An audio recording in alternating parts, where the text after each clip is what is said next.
I'm tOYA Lavelle, this is Tea with tOYA, and in today's finale episode, we'll be discussing new music from Joyner Lucas, season 3 of Ozark, and a trailer review of #BlackAF. But first, here's a quick tea. It's been a busy week for Meghan and Harry. They've officially announced that they're moving from Canada to LA, or that's what the rumour mill is circulating.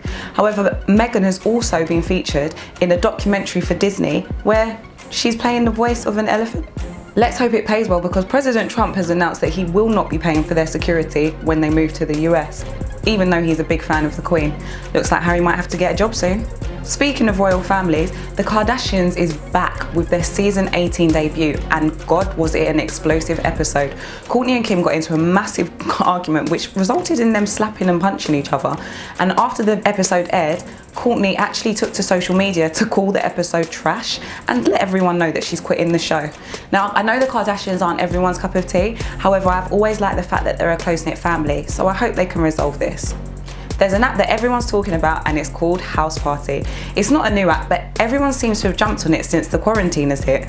The app lets you chat and play games with your friends, and basically you can see them while you're doing it. It allows up to 8 people in a room. I've been jumping in and out of house parties, and it's actually been quite a bit of fun.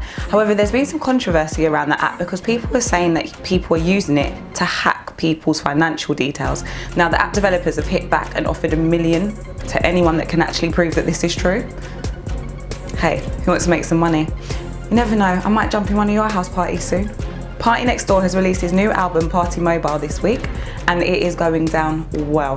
One of the hit songs at the moment that everyone is talking about is I Believe, which features our very own Rihanna. This sees her return to music for the first time in 4 years, and everyone is really hoping that this means that we're going to have a new album from her soon as well. Anyway, that's it for the quick tea. Now for the full cup.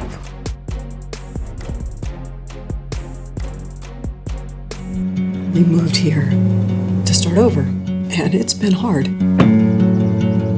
Wendy? Sometimes, if you don't move forward, you die. Everyone claims that the show that they're watching right now is the best show ever on TV. I think the truth is we're in the golden age of television, and lucky for us, quarantine's happened, so it means we can binge watch all the programs that we've always wanted to watch. One of my recommended shows is Ozark on Netflix, and season 3 has just arrived. Ozark stars Jason Bateman and Lauren Linney as Mr. and Mrs. Bird, a couple who live in a suburban neighbourhood. However, Mr. Bird is a financial consultant, and he is actually laundering money for the second biggest drug cartel in Mexico. Things progressively go wrong and get more and more dangerous for the family the deeper he gets into the money laundering. The story of a regular man tied up in a life of crime may bring to mind Breaking Bad, which is widely regarded as one of the best shows, so having that comparison must really flatter the show producers. So I binge watched the whole season last weekend, and let me just say, the drama between the husband and wife has just gone on to new levels, and they are venomous towards each other right now in their relationship. If we had just kept our heads down, Wendy. There's nothing we can do about that now. We're committed. Oh yeah?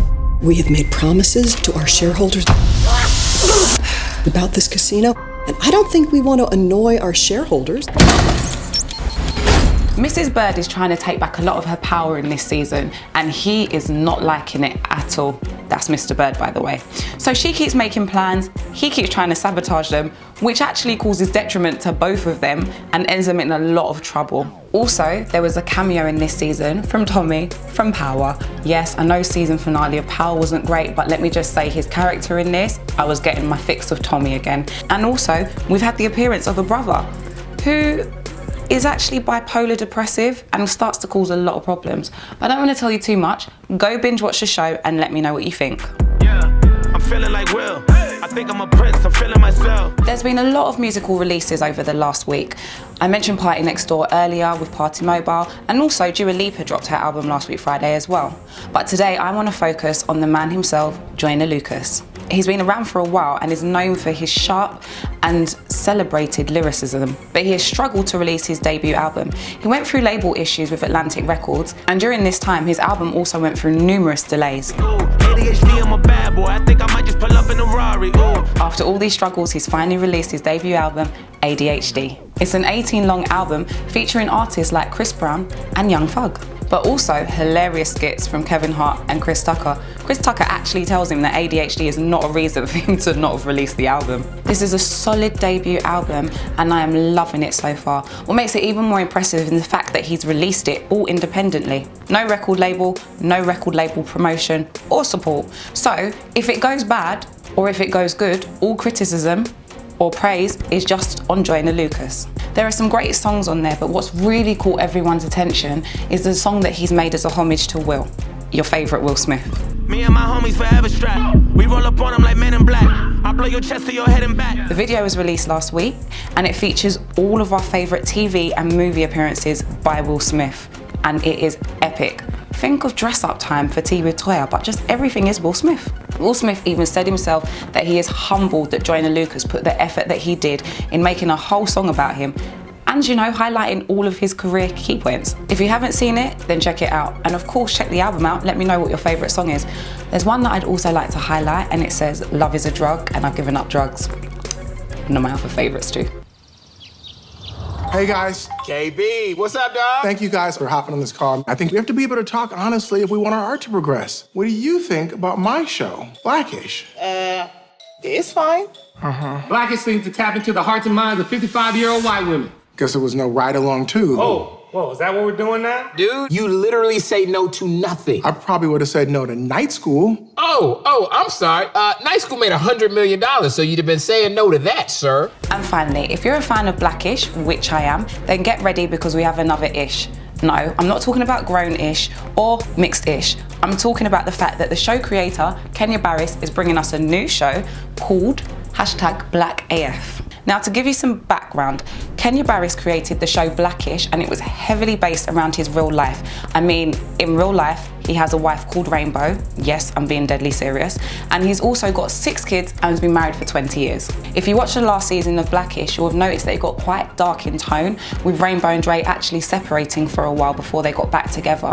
In real life, in 2019, Kenya Barris actually filed for divorce from his wife after 6 kids and 20 years of marriage, so you can see how much he bases the show around his real life. Which makes it a little bit more weird that he's actually created another show which is actually based around his life again, and he actually plays one of the fictionalized characters as well. He's married to a biracial woman who is played by Quincy Jones's daughter Rashida, with 6 kids, and he's rich. I guess they say write what you know. There's a lot of us, and these are our parents. Let's go.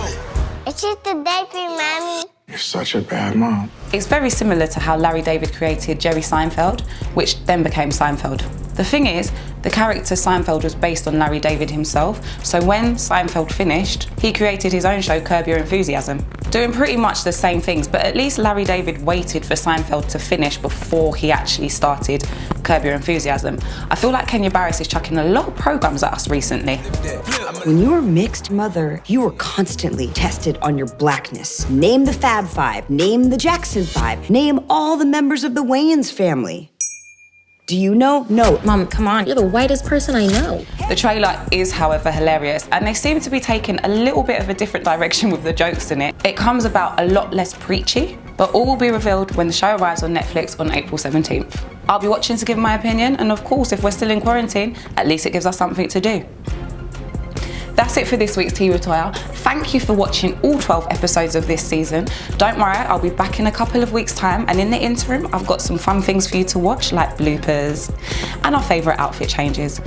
And remember, keep safe, especially in the time that's going on right now. Make sure you check on your loved ones. And remember also, when it comes to the tea, we #sip, don't spill.